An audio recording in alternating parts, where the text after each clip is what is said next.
வணக்கம். எம் செய்திகளுக்காக நான் உங்கள் குணா. இந்திய நேரப்படி மதியம் 1:30 மணி செய்திகள். முதலில் ஜெம் தலைப்பு செய்திகளை காணலாம். சட்டசபையில் 2026 மற்றும் 2027 ஆண்டிற்கான இடைக்கால பட்ஜெட் தாக்கல். கடந்த 5 ஆண்டுகளில் 23,56,623 நபர்களுக்கு வீட்டுமனை பட்டாக்கள் வழங்கப்பட்டுள்ளனர் என தெரிவித்தார் நிதித்துறை அமைச்சர் தங்கம் தென்னரசு. 44 கோடி ரூபாய் மதிப்பீட்டில் 134 உழவர் சந்தைகள் மேம்படுத்தப்பட்டுள்ளது. வேளாண் துறை அமைச்சர் MRK பன்னீர்செல்வம் அறிவிப்பு. தமிழக பட்ஜெட் சொத்தையான அத்திப்பழம். அதிமுக பொதுச் செயலாளர் எடப்பாடி பழனிசாமி விமர்சனம். ஈரான் பேச்சுவார்த்தையில் தான் மறைமுகமாக ஈடுபடுவேன் என அமெரிக்க அதிபர் ட்ரம்ப் அறிவிப்பு. இனி விரிவான செய்திகளை காணலாம். சட்டசபையில் 2026 மற்றும் 2027 ஆண்டிற்கான இடைக்கால பட்ஜெட்டை நிதித்துறை அமைச்சர் தங்கம் தென்னரசு தாக்கல் செய்துள்ளார். சட்டசபையில் தமிழ்நாடு அரசின் 2026 மற்றும் 2027 ஆண்டிற்கான இடைக்கால பட்ஜெட்டை நிதித்துறை அமைச்சர் தங்கம் தென்னரசு தாக்கல் செய்தார். இதில் மாற்றுத்திறனாளிகள் நலத்துறைக்கு 1471 கோடி ரூபாய் ஒதுக்கீடு செய்யப்பட்டுள்ளது என்று தெரிவித்தார். கடந்த 5 ஆண்டுகளில் 23,56,623 நபர்களுக்கு வீட்டுமனை பட்டாக்கள் வழங்கப்பட்டுள்ளனர் என்றும் இதுவரை 77,800 இணையவழி வீட்டுமனை பட்டாக்கள் வழங்கப்பட்டுள்ளனர் என்று கூறினார்.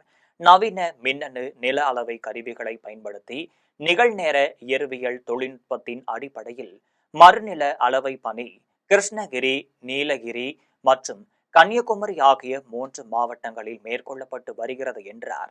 முதியோர் ஓய்வூதியம், மாற்றுத்திறனாளிகள் ஓய்வூதியம், ஆதரவற்ற விதவைகள் ஓய்வூதியம் போன்ற அனைத்து சமூக பாதுகாப்பு ஓய்வூதிய திட்டங்களின் கீழ் 35,33,000 நபர்கள் பயனடைந்துள்ளனர் என்றார். அனைத்து சமூக பாதுகாப்பு திட்டங்களுக்கும் இந்த இடைக்கால வரவு செலவு திட்ட மதிப்பீடுகளில் 5,463 கோடி ரூபாய் நிதி ஒதுக்கீடு செய்யப்பட்டுள்ளது என்று கூறினார். தமிழ்நாட்டின் வளர்ச்சி வழிநடத்தப்பட்டு வருகிறது. மகளிர், மழலையர், முதியோர், தொல்பழங்குடியினர், மாற்றுத்திறனாளிகள் என கடைக்கோடி தமிழரும் தமிழ்நாட்டின் வளர்ச்சி பயணத்தில் பங்கு பெறும் சூழல் உருவாகியிருப்பது தனிச்சிறப்பாகும். ஏற்றுமதியை பெருக்கி பணவீக்கத்தை குறைத்து உயர் பொருளாதார வளர்ச்சியை அடைந்திட்ட அதே வேளையில் தமிழ்நாட்டில் வறுமையை ஒழிக்கும் இறுதிப் போரையும் நாம் தொடங்கியிருக்கின்றோம். மாநிலமெங்கும் பரவலான தொழில் வளர்ச்சியை உருவாக்கிட முன்முயற்சிகள் எடுத்திடும் பின்னணியில் தொழிலாளர் நலன் காக்கவும் பெருந்திட்டங்கள் தீட்டப்படுகின்றன. மிக பெரும் அளவில் வெளிநாட்டு தொழில் முதலீடுகளை ஈர்த்திட எடுத்திடும் முயற்சிகளுக்கு சற்றும் குறையாமல் சிறு குறுந்தொழில் வளர்ச்சியையும் வழிநடத்தியுள்ளோம். மகளிர் சுய உதவி குழுக்களுக்கு அதிகளவு வங்கிக் கடன் உதவி மட்டுமின்றி விண்வெளி தொழில்நுட்ப புத்தொழில் நிறுவனங்கள் மலர்ந்து செழித்திடவும் வழிவகை செய்யப்பட்டுள்ளது. அனைவருக்கும் உணவு பாதுகாப்பை உறுதி செய்திடும் முனைப்பில் நீர்வளம் பெருக்கி உணவு உற்பத்தியில் வரலாறு காணாத சாதனையை நாம் நிகழ்த்தி காட்டியுள்ளோம். 44 கோடி ரூபாய் மதிப்பீட்டில் 134 உழவர் சந்தைகள் மேம்படுத்தப்பட்டுள்ளது என்று வேளாண் துறை அமைச்சர் MRK பன்னீர்செல்வம் தெரிவித்துள்ளார். தமிழக சட்டசபையில் இடைக்கால பொது பட்ஜெட்டை தொடர்ந்து 2026-27 நிதியாண்டுக்கான இடைக்கால வேளாண் நிதிநிலை அறிக்கையை தமிழக வேளாண் துறை அமைச்சர் MRK பன்னீர்செல்வம் பேரவையில் தாக்கல் செய்தார். இது தொடர்பாக அவர் பேசிய போது, முதலமைச்சரின் 1000 உழவர் நல சேவை மையங்கள் திட்டம் மூலம் வேளாண்மை, தோட்டக்கலை, வேளாண்மை பொறியியல் பட்டதாரிகளுக்கு 30% மானியமாக 3 லட்சம் ரூபாய் முதல் 6 லட்சம் ரூபாய் வரை வழங்கப்படுகிறது என்றார். மதிப்பு கூட்டு பொருட்கள் திட்டத்திற்காக 50 கோடி ரூபாய் ஒதுக்கீடு செய்யப்பட்டுள்ளது என்றும், சோளமந்தான், வெற்றிலை, பன்ருட்டி, பலாப்பழம் உள்ளிட்ட 9 விளை பொருட்களுக்கு புவிசார் குறியீடு பெறப்பட்டுள்ளது என்று தெரிவித்தார். 456 பட்டதாரி இளைஞர்களுக்கு வேளாண் சார்ந்த தொழில் தொடங்க 4,56,00,000 ரூபாய் மானியமாக வழங்கப்பட்டுள்ளது என்று தெரிவித்தார். ஆதி திராவிடர் பழங்குடியினர் பிரிவைச் சேர்ந்த சிறு குறு விவசாயிகளுக்கு 70% மானியம் வழங்கப்படுகிறது என்றும், இதன் மூலமாக 17,340 பேர் பயன்பெற்றுள்ளனர் என்று தெரிவித்தார். 44 கோடி ரூபாய் மதிப்பீட்டில் 134 உழவர் சந்தைகள் மேம்படுத்தப்பட்டுள்ளனர் என்றார். மேலும் மொத்தமுள்ள 23,86,000 இலவச விவசாய மின் இணைப்புகளுக்கு இலவச மும்முனை மின்சாரம் வழங்குவதற்கான இத்துறையால் இதுவரை ரூபாய் 33,904 கோடி நிதி செலவிடப்பட்டுள்ளது. பாசன நீரினை சிக்கனமாக பயன்படுத்தி உற்பத்தியினை அதிகரிக்க நுண்ணீர் பாசன திட்டம் சிறு மற்றும் குறு விவசாயிகளுக்கு 100% மானியத்துடனும் இதர விவசாயிகளுக்கு 75% மானியத்துடனும் முழு முனைப்புடன் செயல்படுத்தப்படுகிறது. கடந்த 5 ஆண்டுகளில் இத்திட்டத்தில் 5,03,000 ஹெக்டரில் ரூபாய் 4,061 கோடி நிதி ஒதுக்கீட்டில் நுண்ணீர் பாசன அமைப்புகள் நிறுவப்பட்டுள்ளன. தமிழக பட்ஜெட் சொத்தையான அத்திப்பழம் என அதிமுக பொதுச் செயலாளர் எடப்பாடி பழனிசாமி கடுமையாக விமர்சித்துள்ளார். அதிமுக பொதுச் செயலாளர் எடப்பாடி பழனிசாமி சட்டசபையில் இருந்து வெளியே வந்த பிறகு செய்தியாளர்களை சந்தித்தார். அப்போது தமிழக பட்ஜெட் சொத்தையான அத்திப்பழம் என விமர்சித்தார். மக்கள் மீது வரி சுமை அதிகமானதை தவிர வேறு ஒன்று இல்லை என்றும், கறிக்கோழி விவசாயிகளுக்கு எந்த உதவியும் செய்யவில்லை என்றும் குற்றம் சாட்டினார். 26,000 கோடி குறைந்த நிலையில் அது குறித்து அமைச்சரவையில் எந்த விளக்கமும் இல்லை என்றார். நிதிநிலை அறிக்கையில் வரவு செலவு உருப்படியாக எதுவும் இல்லை என்றும், அரசு ஊழியர்களுக்கு பழைய ஓய்வூதிய திட்டத்தை அறிவிக்காமல் திமுக அரசு ஏமாற்றி உள்ளது என்றும் தெரிவித்தார். கடைசியில் வலிமையான தேசிய ஜனநாயக கூட்டணி ஆட்சி அமைக்கும் என்று உறுதியளித்தார்.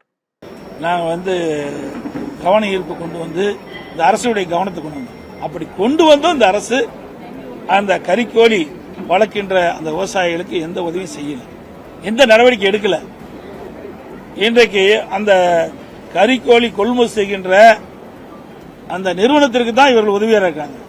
இதுல பல்லாயிரக்கணக்கான விவசாயிகள் இந்த கறிக்கோழி வளர்ப்பில் ஈடுபட்டிருக்கிறாங்க. அவரெல்லாம் போராட்டம் நடத்தி அந்த போராட்ட இடத்துக்கெல்லாம் கைது பண்ணியிருக்கிறாங்க. இப்பதான் விடுதலை ஜாமீன் வந்திருக்கிறாங்க.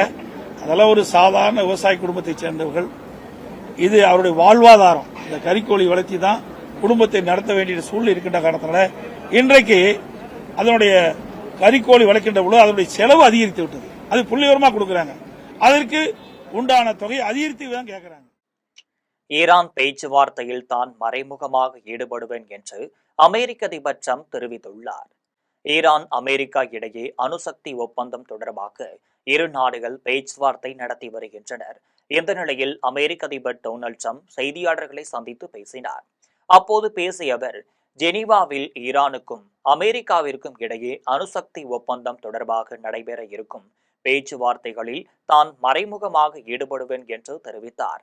தொடர்ந்து இரு நாடுகளின் பேச்சுவார்த்தை மிக முக்கியமானதாக இருக்கும் என்றும், ஈரான் நீண்ட காலமாக பேச்சுவார்த்தைகளில் கடுமையான நிலைப்பாட்டை கடைபிடித்து வருகிறது என்று கூறினார். பின்னர் கடந்த ஆண்டு அமெரிக்கா ஈரானின் அணுசக்தி தளங்கள் மீது குண்டு வீசிய போது அந்த அணுகுமுறையின் விளைவுகளை கற்றுக்கொண்டேன். இந்த முறை பேச்சுவார்த்தையில் ஒரு ஒப்பந்தம் செய்யாவிட்டால் அதன் விளைவுகளை அவர்கள் அறிவார்கள் என்று எச்சரிக்கை விடுத்துள்ளார். தியாகராய நகரில் நடைபெற்ற திருவான்மையூர் அரிமா சங்கத்தின் 56ஆம் ஆண்டு விழாவில் சங்கத்தின் மாவட்ட கவர்னர் போஸ் சிறந்த ஒளிபரப்புக்கான விருதினை நமது ஜெம் தொலைக்காட்சி நிறுவனத்திற்கு வழங்கி சிறப்பித்தார். சென்னை தியாகராய நகரில் திருவான்மையூர் அரிமா சங்கத்தின் 56ஆம் ஆண்டு விழா நடைபெற்றது. விழாவில் அரிமா சங்கத்தின் மாவட்ட கவர்னர் போஸ் தலைமையில் சிறப்பு விருந்தினராக முன்னாள் மாவட்ட கவர்னர் சையத் அகமது கலந்து கொண்டார். தொடர்ந்து விழாவில் மாவட்ட தலைவர் ரவிச்சந்திரன் சிறப்புரையாற்றினார். பின்னர் மாவட்ட கவர்னர் போஸ் சிறந்த ஒளிபரப்புக்கான விருதினை நமது ஜெம் தொலைக்காட்சி நிறுவனத்திற்கு வழங்கினார். தொடர்ந்து அரிமா சங்கத்தின் உறுப்பினர் மணிகண்டன் உள்ளிட்ட பலருக்கு சால்வை அணிவித்து கௌரவித்தார். பின்னர் 70 லட்சம் ரூபாய் மதிப்பீட்டில் 500 புற்றுநோய்களுக்கு இலவச மருத்துவ சிகிச்சைகள் வழங்கப்பட உள்ளது. இதில் 1 லட்சம் ரூபாய் மதிப்பிலான காசோலை அப்போது அரிமா சங்க நிர்வாகிகளிடம் வழங்கப்பட்டது. இந்நிகழ்வில் சங்கத்தின் மாவட்ட செயலாளர் பிரசாத், பொருளாளர் சிவராமன், வட்டார தலைவர் அருண்குமார், அமிதாபா, புவனேஷ், கௌஷிக் உள்ளிட்ட நிர்வாகிகள் ஆகியோர் கலந்து கொண்டனர். காஞ்சிபுரம் மாவட்ட நீதிபதி செம்மலின் இடைநீக்கத்தை ரத்து செய்ய வேண்டும் என விழுப்புரம் நாடாளுமன்ற உறுப்பினர் ரவிக்குமார் வலியுறுத்தியுள்ளார். விழுப்புரத்தில் பல்வேறு அரசியல் கட்சிகள் மற்றும் இயக்கங்களின் சார்பில் காஞ்சிபுரம் மாவட்ட நீதிபதி செம்மல் மீது எடுக்கப்பட்ட பணியிடை நீக்க நடவடிக்கையை ரத்து செய்ய வேண்டும் உள்ளிட்ட கோரிக்கைகளை வலியுறுத்தி மாநாடு நடைபெற்றது. இந்த மாநாட்டில் விழுப்புரம் நாடாளுமன்ற உறுப்பினர் ரவிக்குமார் கலந்து கொண்டார். இதனைத் தொடர்ந்து நாடாளுமன்ற உறுப்பினர் ரவிக்குமார் செய்தியாளர்களிடம் பேசியபோது தனது பணியை சரியாக செய்ய தவறிய காவல் துணை கண்காணிப்பாளர் மீது நடவடிக்கை எடுத்த நீதிபதி செம்மல் இடைநீக்கம் செய்யப்பட்டுள்ளதை ரத்து செய்ய உடனடியாக நடவடிக்கை எடுக்க வேண்டும் என வலியுறுத்தினார். விழுப்புரம் மாவட்டத்தில் பழங்குடியினர் தொடர்பான பல வழக்குகள் உண்மைக்கு மாறானது என தள்ளுபடி செய்யப்பட்டுள்ளது என்று மீண்டும் அப்படி தொடராமல் மாவட்ட ஆட்சியர் காவல் கண்காணிப்பாளர் நடவடிக்கை எடுக்க வேண்டும் என்று கோரிக்கை விடுத்துள்ளார். இந்திய அளவில் தேசிய எஸ்சி ஆணையம் இதற்காக அறிவுறுத்தியுள்ளது. தமிழ்நாடு எஸ்சி ஆணையமும் இதற்காக அறிவுறுத்தலை தமிழ்நாடு அரசுக்கு வழங்கியிருக்கிறது. அவ்வாறு இருந்தும் இந்த நடவடிக்கை தொடர்கிறது. இதை தடுப்பதற்கு மாண்புமிகு முதலமைச்சர் அவர்கள் உத்தரவிட வேண்டும் என்றும் கேட்டுக்கொள்கிறோம். வன்கொடுமை தடுப்புச் சட்டம் சரியாக நடைமுறைப்படுத்தப்பட்டிருந்தால் நீதிபதி செம்மல் அவர்கள் அந்த பிரிவு 4 பயன்படுத்தும் நிலை வந்திருக்காது. அது சரியாக செயல்படுத்தப்படாத காரணத்தினால்தான் அந்த பிரிவை அவர் பயன்படுத்தியிருக்கிறார். பல்வேறு துறைகளில் நமது மாணவர்கள் சாதிக்கும் வகையில்தான் அரசின் மடிக்கணினி திட்டம் கொண்டுவரப்பட்டு வழங்கப்படுகிறது என்று அமைச்சர் சுப்பிரமணியன் தெரிவித்துள்ளார். சென்னை வலசரவாக்கத்தில் அரசு சார்பில் கல்லூரி மாணவர்களுக்கு மடிக்கணினி வழங்கும் விழா நடைபெற்றது. இந்த விழாவில் அமைச்சர் சுப்பிரமணியன், பெரியார் திராவிட, சுய வீரபாண்டியன் ஆகியோர் பங்கேற்று மாணவர்களுக்கு அரசின் மடிக்கணினிகளை வழங்கினர். தொடர்ந்து அமைச்சர் மா சுப்பிரமணியன் விழாவில் பேசியபோது பல்வேறு துறைகளில் நமது மாணவர்கள் சாதிக்கும் வகையில்தான் அரசின் மடிக்கணினி திட்டம் கொண்டுவரப்பட்டு வழங்கப்பட்டு வருகிறது என்று தெரிவித்தார். மேலும் நான் முதல்வன் திட்டத்தின் மூலம் 42 லட்சம் மாணவர்களுக்கு பல்வேறு பயிற்சிகள் வழங்கப்பட்டு வருகிறது என்று தெரிவித்தார். எனவே உங்களிடத்தில் இந்த மடிக்கணினிகள் என்பது மிகவும் தேவையான ஒன்றாக, பயனுள்ள ஒன்றாக இருக்கும் என்கின்ற காரணத்தினால்தான் மாண்புமிகு தமிழ்நாட்டின் முதலமைச்சர் அவர்கள் இதை இப்பொழுது தருவதற்கு முடிவெடுத்து கடந்த ஜனவரி திங்கள் 5ஆம் தேதி இந்த திட்டத்தை தொடங்கி வைத்தார்கள். இந்த 10 லட்சம் மடிக்கணினிகளுக்கான திட்ட மதிப்பீடு 2172 கோடி ரூபாய். 2172 கோடி ரூபாய் மதிப்பீட்டில் இந்த 10 லட்சம் மடிக்கணினிகள் தருகிற இந்த மகத்தான திட்டத்தை மாண்புமிகு தமிழ்நாட்டின் முதலமைச்சர் அவர்கள் தொடங்கி மடிக்கணினி உற்பத்தியாகி வர வர ஒரு மாணவருக்கு கூட இடைவெளி இல்லாமல் தர வேண்டும் என்கின்ற வகையில் இட்ட கட்டளைதான். இது போன்ற நிகழ்ச்சிகள் தினந்தோறும் ஏராளமாக நடைபெற்றுக் கொண்டிருக்கிறது. விவசாயிகளின் வருமானத்தை உயர்த்த மாநில அரசு தொடர்ந்து நடவடிக்கை மேற்கொண்டு வருகிறது என்று அமைச்சர் கயல்விழி தெரிவித்துள்ளார். திருப்பூர் மாவட்டம் தாராபுரம் அருகே உள்ள கொளத்துப்பாளையத்தில் வேளாண் துறை சார்பில் 65 லட்சம் ரூபாய் மதிப்பீட்டில் கட்டப்பட்ட துணை வேளாண்மை விரிவாக்க மைய கட்டிடத்தின் திறப்பு விழா நடைபெற்றது. இதனை முதலமைச்சர் மு.க.ஸ்டாலின் காணொலி காட்சி வாயிலாக சென்னையிலிருந்து திறந்து வைத்தார். இதன் பின் அமைச்சர் கயல்விழி குத்துவிளக்கு ஏற்றி வைத்து கட்டிடத்தை மக்கள் பயன்பாட்டிற்கு கொண்டு வந்தார். தொடர்ந்து அவர் விழாவில் பேசியபோது விவசாயிகளின் வருமானத்தை உயர்த்தவும் நவீன வேளாண்மை முறைகளை கிராம மட்டத்திலேயே கொண்டு செல்லவும் மாநில அரசு தொடர்ந்து நடவடிக்கை மேற்கொண்டு வருகிறது. மேலும் மாவட்டத்தில் வேளாண்மை உள்கட்டமைப்பு மேம்படுத்த பல்வேறு புதிய கட்டிடங்கள், சேமிப்பு கிடங்குகள் மற்றும் சேவை மையங்கள் படிப்படியாக அமைக்கப்பட்டு வருவதாக தெரிவித்தார்.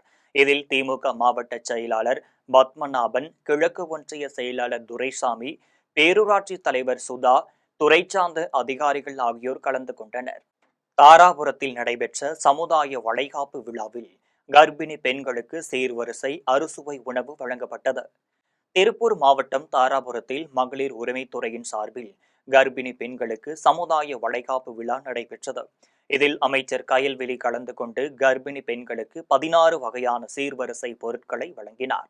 தொடர்ந்து கர்ப்பிணி பெண்களின் சுகாதாரம், பாதுகாப்பு, உணவு குறித்து அரசு மேற்கொண்டு வரும் பல்வேறு நடவடிக்கைகள் குறித்து விளக்கினார். பின்னர் அனைவருக்கும் 6 வகையான உணவுகள் வழங்கப்பட்டது. இதில் நகரமன்ற தலைவர் பாப்பு கண்ணன், நகர செயலாளர் முருகானந்தம், ஒன்றிய செயலாளர் சந்திரசேகரன் ஆகியோர் கலந்து கொண்டனர். ஆரணியில் அதிமுக சட்டமன்ற உறுப்பினர் ராமச்சந்திரன் கலந்து கொண்டு தொகுதி வளர்ச்சி நிதியிலிருந்து அமைக்கப்பட்டுள்ள மின் விளக்குகளை தொடங்கி வைத்தார். திருவண்ணாமலை மாவட்டம் ஆரணியில் அதிமுக சட்டமன்ற உறுப்பினர் ராமச்சந்திரன் கலந்து கொண்டு தொகுதி வளர்ச்சி நிதியிலிருந்து 30,80,000 ரூபாய் மதிப்பீட்டில் அமைக்கப்பட்டுள்ள மின் விளக்குகளை தொடங்கி வைத்தார். இதன் பின்னர் பொதுமக்களுக்கு இனிப்புகள் வழங்கினார். இந்நிகழ்வில் முன்னாள் ஊராட்சி மன்ற தலைவர் வாசு, ஒன்றிய கழக செயலாளர் ஜெயபிரகாஷ் உட்பட கழக நிர்வாகிகள், கிராம பொதுமக்கள் பலர் உடன் இருந்தனர்.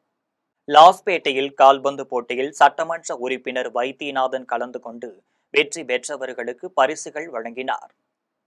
புதுச்சேரி மாநிலம் லாஸ்பேட்டையில் உள்ள கால்பந்து கிளப் 4வது ஆண்டு போட்டியை லாஸ்பேட்டை தாகூர் அரசு கலை கல்லூரி மைதானத்தில் நடைபெற்றது.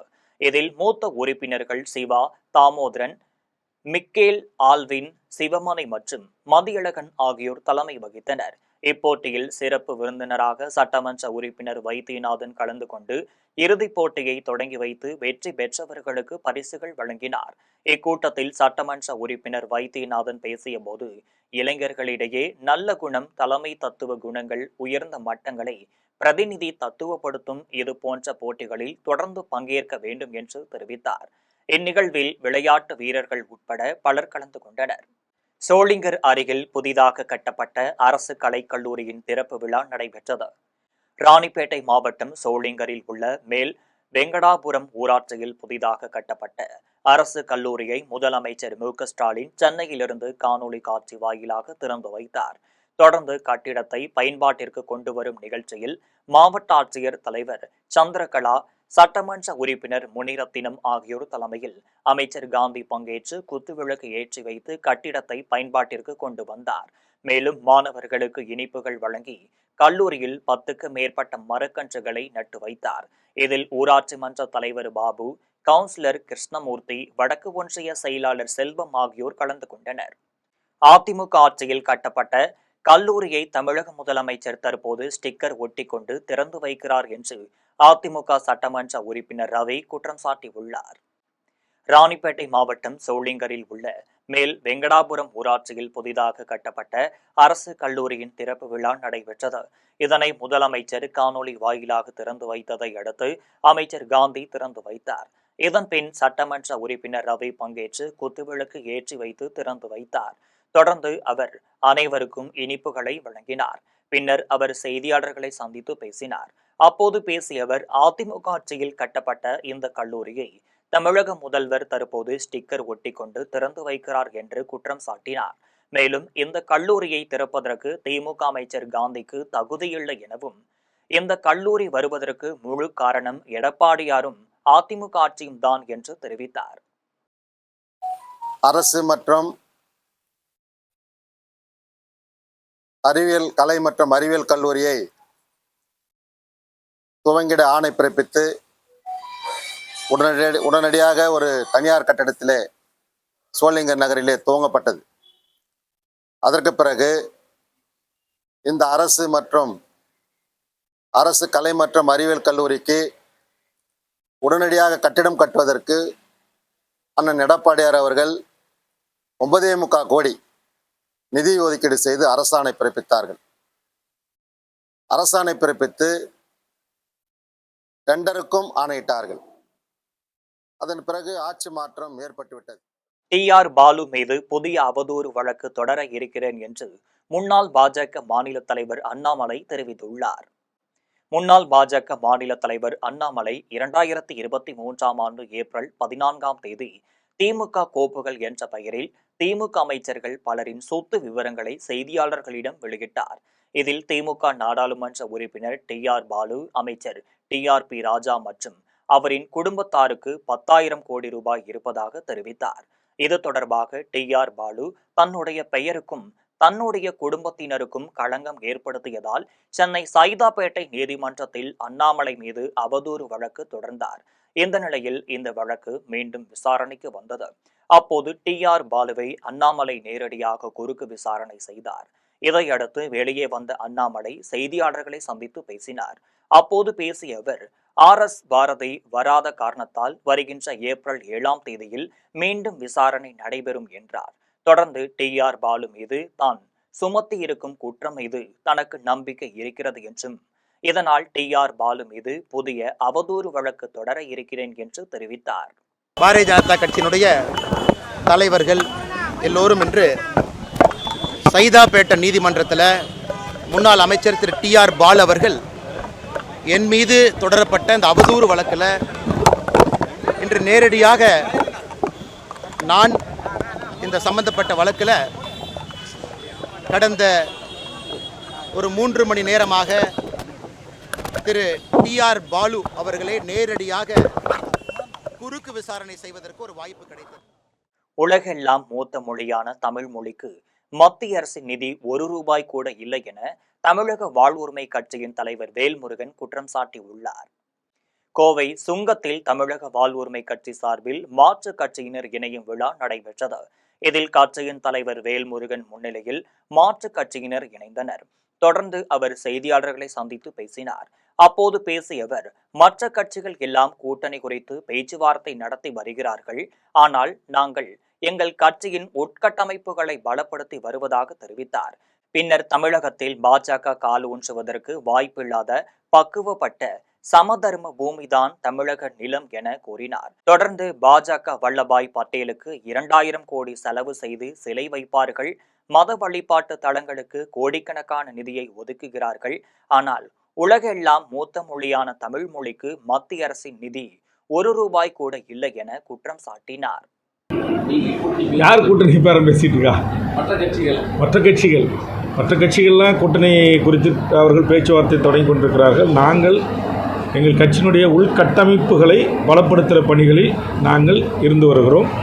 அதுபோன்று தமிழர் வாழ்வுரிமை சார்ந்த சிக்கல்களை குறித்து பொதுக்கூட்டங்கள், மாநாடுகள், கருத்தரங்களை நடத்தி வருகிறோம். நேற்று தினம் கூட நீலகிரி மாவட்டத்தில் தாயகம் திரும்பிய 2 லட்சம் மக்கள் சுமார் 50 ஆண்டுகளாக நீலகிரி மாவட்டத்தில் மன்னார்குடியில் புதிதாக கட்டப்பட்ட அரசு மகளிர் கல்லூரியை முதலமைச்சர் மு.க.ஸ்டாலின் காணொலி காட்சி வாயிலாக திறந்து வைத்ததை அடுத்து மாவட்ட ஆட்சியர் திறந்து வைத்தார்.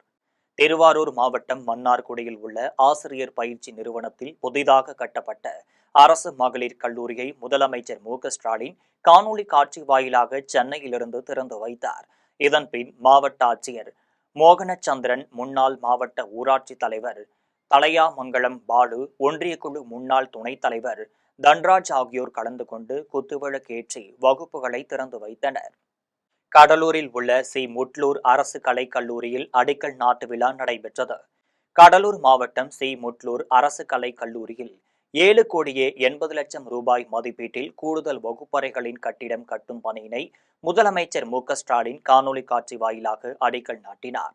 இதனைத் தொடர்ந்து ஆத்மா திட்ட தலைவர் மனோகர் கலந்து கொண்டு பூமி பூஜை தொடங்கி வைத்தார். இந்நிகழ்வில் முட்லூர் அரசு கலைக் கல்லூரி முதல்வர் அர்ஜுனன், பேராசிரியர்கள் அறிவழகன் மற்றும் பலர் கலந்து கொண்டனர்.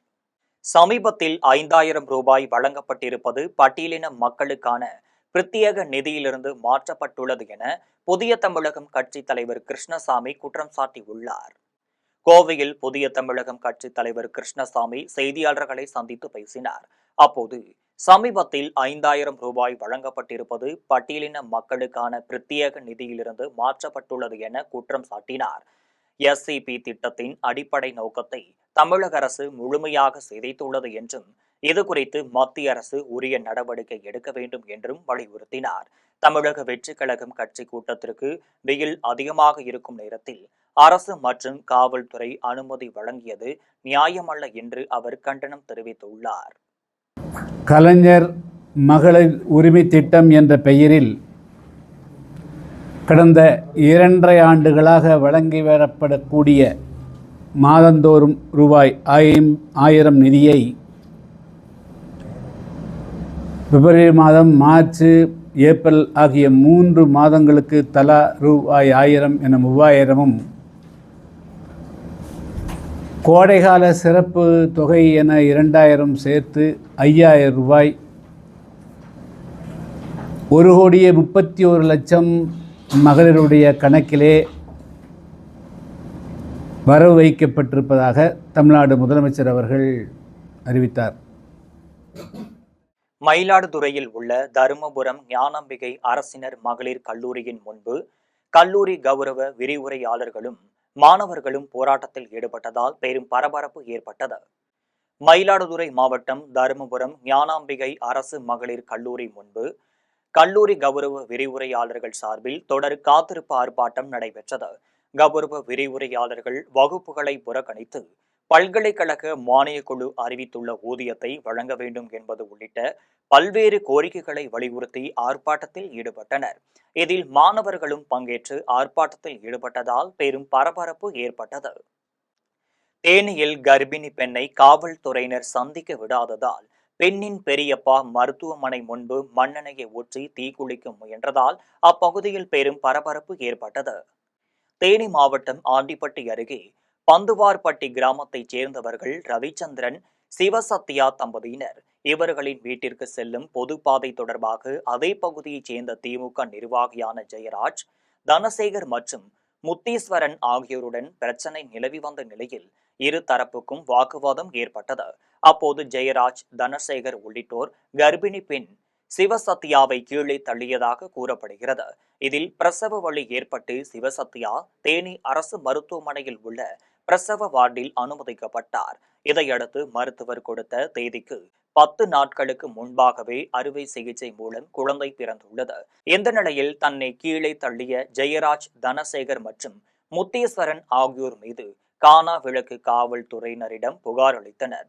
இதையடுத்து வழக்கை வாபஸ் பெற கோரி எதிர்த்தரப்பு ஆதரவாக தனக்கு காவல்துறையினர் அழுத்தம் கொடுப்பதாக பெண் வீடியோ வெளியிட்டு புகார் தெரிவித்துள்ளார்.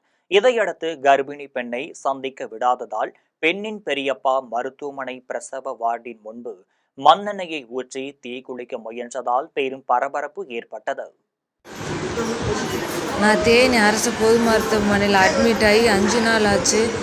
இந்த 5 நாளைக்கு முன்னாடி வீட்டு பக்கத்தில் நடந்த அடிதடி கேஸால் இங்கே ஜிஹெச்சில் வந்து அட்மிட் ஆகியிருக்கேன். இங்கே அட்மிட் ஆனதுலேருந்து ஒரு ஆப்போசிட் பார்ட்டிகள் ஜெயராஜ், முத்தீஸ்வரன், தனசேகரன் இவங்க சொல்லி இன்ஸ்பெக்டர் போதுமணி 2-3 சிஐடியில் வச்சு கீழே 2 போலீஸ் இருப்பாங்க. அப்பப்போ வந்து பார்த்து நீ தான் நல்லா இருக்கீல, நீ டிஸ்சார்ஜ் ஆகி போக வேண்டியதானே, எதுக்கு இன்னும் இங்கே உட்காந்துருக்க அப்படின்னு சொல்லி அப்பப்போ வந்து டார்ச்சர் பண்ணிக்கிட்டு இருக்காங்க.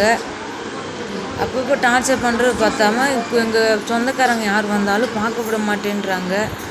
இன்னும் டேட்டு எனக்கு இன்னும் 10 நாளைக்கு மேல் இருக்குது. அந்த நடந்த அடிதடி சண்டையால் பெயின் வந்து 10 நாளைக்கு முன்னாடியே டேட் ஆயிடுச்சு. இப்போ ரொம்ப வலியால் ரொம்ப கஷ்டப்பட்டுக்கிட்டு இருக்கேன். சிவகாசி கிராம நிர்வாக அலுவலரை தாக்கிய நபர் மீது நடவடிக்கை எடுக்காத காவல்துறையை கண்டித்து கண்டன ஆர்ப்பாட்டம் நடைபெற்றது.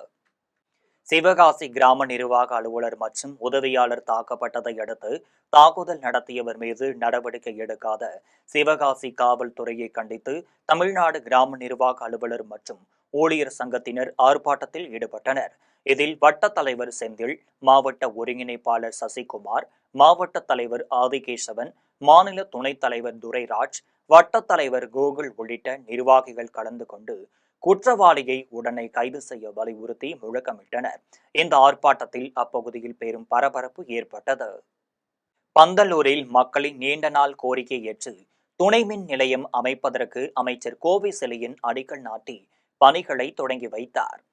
தஞ்சாவூர் மாவட்டம் திருவிடைமருதூர் அருகில் பந்தலூரில் 6 கோடி ரூபாய் மதிப்பீட்டில் துணை மின் நிலையம் அமைப்பதற்கு அடிக்கல் நாட்டு விழா நடைபெற்றது. விழாவில் உயர்கல்வித்துறை அமைச்சர் கோவிசெலியன் பங்கேற்று அடிக்கல் நாட்டி பணிகளை தொடங்கி வைத்தார். இதில் முன்னாள் நாடாளுமன்ற உறுப்பினர் ராமலிங்கம், முன்னாள் ஒன்றிய துணைத் தலைவர் அண்ணாதுரை, முன்னாள் ஒன்றிய தலைவர் சுபா, திமுக ஒன்றிய செயலாளர் உதயா ரவிச்சந்திரன் ஆகியோர் கலந்து கொண்டனர்.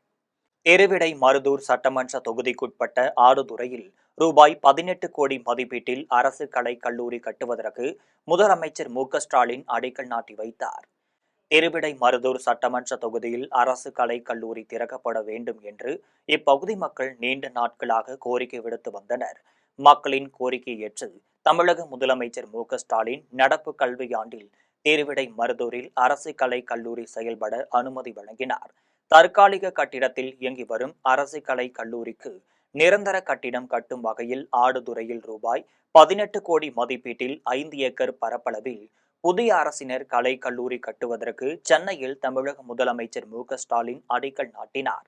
இதனைத் தொடர்ந்து ஆடுதுறையில் கல்லூரி அமையும் இடத்தில் நாடாளுமன்ற உறுப்பினர், சட்டமன்ற உறுப்பினர், முன்னாள் நாடாளுமன்ற உறுப்பினர் உள்ளிட்டோர் குத்துவிளக்கு ஏற்றி வைத்து பூமி பூஜை செய்தனர்.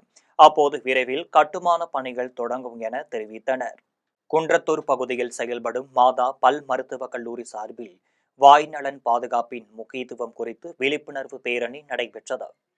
காஞ்சிபுரம் மாவட்டம் குன்றத்தூர் பகுதியில் செயல்படும் மாதா பல் மருத்துவக் கல்லூரி சார்பில் புரோஸ் டோடான்சிஸ்ட் தினத்தை முன்னிட்டு பொதுமக்களுக்கு உதவிடும் நோக்கத்தில் கல்லூரி தலைவர் லயன் டாக்டர் எஸ் பீட்டர், துணைத் தலைவர் மேரி புளோரன்ஸ் பீட்டர், புரோஸ் டோடான்டிஸ்ட் தலைவர் சார்மிலா உசேன் ஆகியோர் தலைமையில் விழிப்புணர்வு பேரணி நடைபெற்றது. மதா டென்டல் கல்லூரி வளாகத்திலிருந்து தொடங்கிய பேரணியில் துறை பேராசிரியர்கள், முதுநிலை மாணவர்கள் மற்றும் இளநிலை மாணவர்கள் உற்சாகமாக கலந்து கொண்டு வாய் நலன் பாதுகாப்பின் முக்கியத்துவம் குறித்து பொதுமக்களிடையே விழிப்புணர்வு உரைகளையும் விழிப்புணர்வு துண்டு பிரசுரங்களையும் வழங்கினர். இதையடுத்து விழிப்புணர்வு பேரணிக்கு ஆதரவு வழங்கிய கல்லூரி நிர்வாகத்திற்கும், பேரணியின் போது பாதுகாப்பு வழங்கிய குன்றத்தூர் காவல்துறைக்கும் கல்லூரி நிர்வாகம் மற்றும் புரோஸ் டோடான்டிஸ்ட் துறை சார்பில் மனமார்ந்த நன்றிகள் தெரிவிக்கப்பட்டது. இலங்கை கடற்படையினரால் கைது செய்யப்பட்டுள்ள 25 மீனவர்களையும் படகுகளையும் மீட்க மத்திய மாநில அரசுகள் நடவடிக்கை எடுக்காவிட்டால் ஒட்டுமொத்த மீனவர்களும் தேர்தலை புறக்கணிக்கப் போவதாக எச்சரிக்கை விடுத்துள்ளனர். புதுச்சேரி மாநிலம் காரைக்காலை அடுத்த கிளிஞ்சல்மேடு மற்றும் காசக்குடிமேடு ஆகிய 2 மீனவ கிராமத்தைச் சேர்ந்த மீனவர்கள் 2 விசைப்படகுகளில் காரைக்கால் மீன்பிடி துறைமுகத்தில் இருந்து கடலுக்கு மீன்பிடிக்க சென்றனர். இதேபோன்று கிளிஞ்சல்மேடு பகுதியிலிருந்து ஜெகநாதன் என்பவருக்கு சொந்தமான விசைப்படகில் காரைக்கால், நாகப்பட்டினம், மயிலாடுதுறை மாவட்டங்களைச் சேர்ந்த 14 மீனவர்கள் கடலுக்கு மீன்பிடிக்க சென்றனர். இதேபோன்று காசக்குடிமேடு பகுதியைச் சேர்ந்த வைத்தியநாதனுக்கு சொந்தமான விசைப்படகில் கடந்த 12ஆம் தேதி 11 மீனவர்கள் மீன்பிடிக்க சென்றனர். வழக்கம் போல் கோடியங்கரைக்கு தென்கிழக்கு பகுதியில் 25 மீனவர்கள் மீன்பிடித்துக் கொண்டிருந்த போது எல்லை தாண்டி மீன்பிடித்ததாக கூறி 25 மீனவர்களையும் இலங்கை கடற்படையினர் கைது செய்து விசைப்படகுகளையும் பறிமுதல் செய்து இலங்கை காங்கேசன் துறைமுகத்திற்கு அழைத்து சென்றனர். இந்நிலையில் மீனவர்களின் உறவினர்கள் மீனவர்களையும் படகுகளையும் விடுவிக்குமாறு கண்ணீர் மல்க மத்திய மாநில அரசிற்கு கோரிக்கை விடுத்துள்ளனர். மேலும் படகு மற்றும் மீனவர்களை மீட்காவிட்டால் குடும்பத்துடன் தற்கொலை செய்து கொள்ளப் போவதாகவும், வரும் தேர்தலை ஒட்டுமொத்த காரைக்கால் மீனவர்கள் புறக்கணிக்கப் போவதாகவும் கைது செய்யப்பட்டுள்ள மீனவர்களின் உறவினர்கள் எச்சரிக்கை விடுத்துள்ளனர். அந்த கோடி 1 கோடி யார் திருப்பி கொடுக்கறது? இப்போ இந்த வீடு அடமானம் இருக்குது. எங்கள்கிட்ட வேற வாழ்வாதாரம் எதுவுமே கிடையாது. கடலை விட்டா எங்களுக்கு வாழ்றதுக்கு வழி இல்லை. ஆனா இப்போ எங்களுக்கு மத்திய அரசு, மாநில அரசு சேர்ந்து எங்களுக்கு பிடிப்பட்ட போட்ட எங்களுக்கு அந்த மக்களை திருப்பி எங்களுக்கு கொடுக்கணும். இல்லையா நாங்க இன்னும் 1 வாரம் டைமு நாங்க குடும்பத்தோட தற்கொலை பண்ணிப்போம். என் பிள்ளைக்கு உடம்பு சரியில்லை. என் பிள்ளை கடலுக்கு போக மாட்டான். உடம்பு சரியில்லை. ஆஸ்பத்திரி வைத்தியம் பார்த்துக்கிட்டு இருக்கேன். என் பிள்ளைக்கு வைத்தியம் பார்க்குறேன். என் பொண்ணுக்கு கல்யாணம் வச்சிருக்கேன். கல்யாண நகையை தான் நான் அடமானம் வச்சு போட்டு கட்டினேன். 1 கோடி கடன் வாங்கியிருக்கிறேன். சொத்துவலை வச்சு இந்த வீடெல்லாம் வச்சு நாங்க எப்படி திருப்பி கொடுக்கறது? யார் கொடுக்கறது? யார் உழைக்கிறது? எங்களோட வாழ்வாதாரம் எல்லாம் போயிடுச்சு. கௌரவ விரிவுரையாளர்களை உடனடியாக நிரந்தர பணியில் அமர்த்த வேண்டும் என்பன உள்ளிட்ட பல்வேறு கோரிக்கைகளை வலியுறுத்தி தான்தோன்றி மலையில் செயல்படும் அரசு கலைக் கல்லூரி கௌரவ விரிவுரையாளர்கள் வகுப்புகளை புறக்கணித்து காத்திருப்பு போராட்டத்தில் ஈடுபட்டனர். கரூர் தான்தோன்றி மலை அரசு கலை மற்றும் அறிவியல் கல்லூரியில் பணியாற்றும் கௌரவ விரிவுரையாளர்கள் பல்வேறு கோரிக்கைகளை தமிழக அரசு நிறைவேற்ற வேண்டும் என வலியுறுத்தி வகுப்புகளை புறக்கணித்து கல்லூரி வளாகத்திற்குள் தரையில் அமர்ந்து காத்திருப்பு போராட்டத்தில் ஈடுபட்டனர். போராட்டத்தில் பல ஆண்டுகளாக பணியாற்றி வரும் கௌரவ விரிவுரையாளர்களை உடனடியாக நிரந்தர பணியில் அமர்த்த வேண்டும். பேராசிரியர்களுக்கு இணையான பணிகளை செய்து வருவதால் கௌரவ விரிவுரையாளர்களுக்கு பல்கலைக்கழகம் நிர்ணயித்துள்ள ஊதிய தொகை ரூபாய் 57,000 வழங்க வேண்டும். பணியின் போது உயிரிழப்பு ஏற்பட்டால் நிரந்தர அரசு ஊழியர்களுக்கு வழங்கப்படும் ரூபாய் 1 கோடி காப்பீடு திட்டத்தை கௌரவ விரிவுரையாளர்களுக்கும் விரிவுபடுத்த வேண்டும். ஓய்வு பெறும்போது ரூபாய் 25 லட்சம் பணிக்கொடை வழங்க வேண்டும். மகப்பேறு விடுப்பு வழங்க வேண்டும் என்பன உள்ளிட்ட பல்வேறு கோரிக்கைகளை வலியுறுத்தினர். இதில் 80க்கும் மேற்பட்டோர் கலந்து கொண்டனர். மதிப்பூதியமாக மாற்றி 6,000, 10,000, 15,000, 25,000 என்ற நிலையில் நாங்கள் நிற்கின்றோம். இதுவரை ஊதிய உயர்வு மட்டுமே இருக்கின்ற சூழலில் பணி நிரந்தரமோ வேற பணி பாதுகாப்போ என்பதோ இந்த வரைக்கும் உங்களுக்கு கிடைக்கப்பெறவில்லை. இது பல்வேறு காலகட்டங்களில் பல்வேறு சட்டமன்ற கூட்டத்தொடர்களிலும் எங்களை பணி நிரந்தரம் செய்கிறோம் என்று கோரிக்கை மட்டும் விடப்பட்டிருந்தது. அந்த கோரிக்கை இதுவரைக்கும் தமிழக அரசு நிறைவேற்றப்படவில்லை. சிதம்பரத்தில் அமைந்துள்ள நடராஜர் ஆலயத்தில் நாட்டியாஞ்சலி விழா 16ஆம் தேதி முதல் 21ஆம் தேதி வரை நடைபெறுகிறது. கடலூர் மாவட்டம் சிதம்பரத்தில் அமைந்துள்ள நடராஜர் ஆலயத்தில் நடராஜ பெருமானும் காளியும் நடனமாடியதாக ஐதீகம் உள்ளது. இவ்வாறு பிரசித்தி பெற்ற சிதம்பரம் நடராஜர் ஆலயத்தில் தில்லை நாட்டியாஞ்சலி மையத்தின் சார்பில் பிப்ரவரி 16ஆம் தேதி முதல் 21ஆம் தேதி வரை நாட்டியாஞ்சலி நிகழ்ச்சி நடைபெறுகிறது. நிகழ்ச்சியில் டாக்டர் வர்ஷ்னி ராஜமன்னன் நாட்டியம் சிறப்பாக அமைந்திருந்தது. நிகழ்ச்சியில் தொழிலதிபர் ராஜமன்னன் மற்றும் அவர்களின் துணைவியர், நெய்வேலி நீலக்கரி கார்ப்பரேஷன் தலைவர் பிரசன்னகுமார் ஆகியோர் சிறப்பு விருந்தினர்களாக கலந்து கொண்டு வர்ஷ்னி ராஜமன்னனுக்கு பொன்னாடை அணிவித்து சிறப்பித்தனர். நிகழ்ச்சியில் நடன ஆசிரியர் பேராசிரியர் சின்னமனூர் சித்ரா, மிருதங்கம் முத்துக்குமார், வயலின் ஜெகதீசன், வாய்ப்பாட்டு பாலாஜி, ராம்ஜி, நடன ஆசிரியர் பேராசிரியர் சின்னமனூர் சித்ரா, அண்ணாமலை பல்கலைக்கழக இசைக்கல்லூரி பேராசிரியர்கள் என பலர் கலந்து கொண்டனர். இனி வருவது திரையுலக செய்திகள். மரகத நாணயம் 2 படத்தின் பூஜை மற்றும் புகைப்படங்களை படக்குழுவினர் வெளியிட்டுள்ளனர். மரகத நாணயம் படத்தின் முதல் பாகத்தின் வெற்றியை தொடர்ந்து 2ஆம் பாகம் உருவாகி வருகிறது. முதல் பாகத்தை இயக்கிய AKR சரவணன் இப்படத்தை இயக்குகிறார். இதில் ஆதி, நிக்கில் கல்ராணி, பிரியா, பவானி சங்கர், முனிஸ்கான், சத்யராஜ் ஆகியோர் முக்கிய கதாபாத்திரங்களில் நடிக்கின்றனர். இப்படத்திற்கு திபு நினன் தாமஸ் இசையமைத்துள்ளார். இந்நிலையில் மரகத நாணயம் 2 படத்தின் பூஜை புகைப்படங்களை படக்குழுவினர் வெளியிட்டுள்ளனர். பூஜையில் நடிகர் கார்த்திக், இயக்குனர் வெங்கட் பிரபு ஆகியோர் சிறப்பு விருந்தினராக கலந்து கொண்டனர்.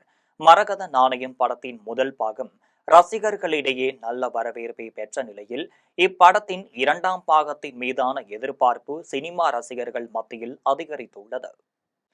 இனி வருவது உலக செய்திகள்.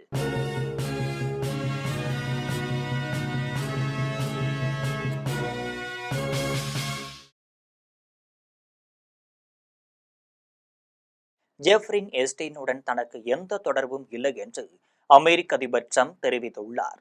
அமெரிக்க அதிபர் டொனால்ட் ட்ரம்ப் ஏர்போர்ட்ஸ் 1 விமானத்தில் செய்தியாளர்களை சந்தித்து பேசினார். அப்போது பேசிய அவர், எப்ஸ்டீன் விவகாரத்தின் தான் மறைக்க எதுவும் இல்லை என்றும், ஜெஃப்ரி எப்ஸ்டீனுடன் எனக்கு எந்த தொடர்பும் இல்லை என்றும் தெரிவித்தார். தொடர்ந்து பேசிய அவர், எப்ஸ்டீன் வழக்கில் தான் முற்றிலும் விடுவிக்கப்பட்டதாக கூறினார். மேலும் உண்மையில் ஜெஃப்ரி எஸ்டீன் சிலருடன் சேர்ந்து நான் அமெரிக்க அதிபராக தேர்ந்தெடுக்க கூடாது என போராடினார் என்று தெரிவித்தார். இனி வருவது விளையாட்டு செய்திகள்.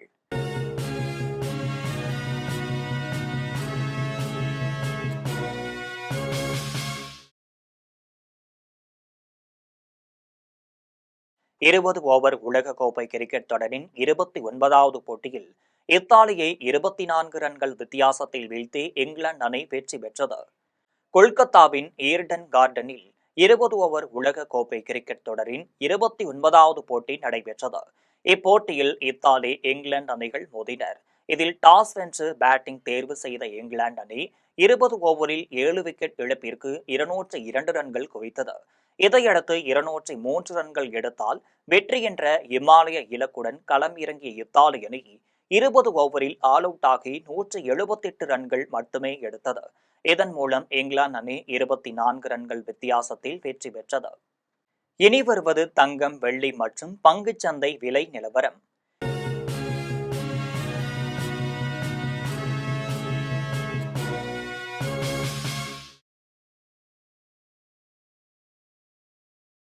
சென்னையில் ஆபரண தங்கம் என்று ஒரு சவரன் 1,14,560 ரூபாய்க்கு விற்பனை செய்யப்படுகிறது.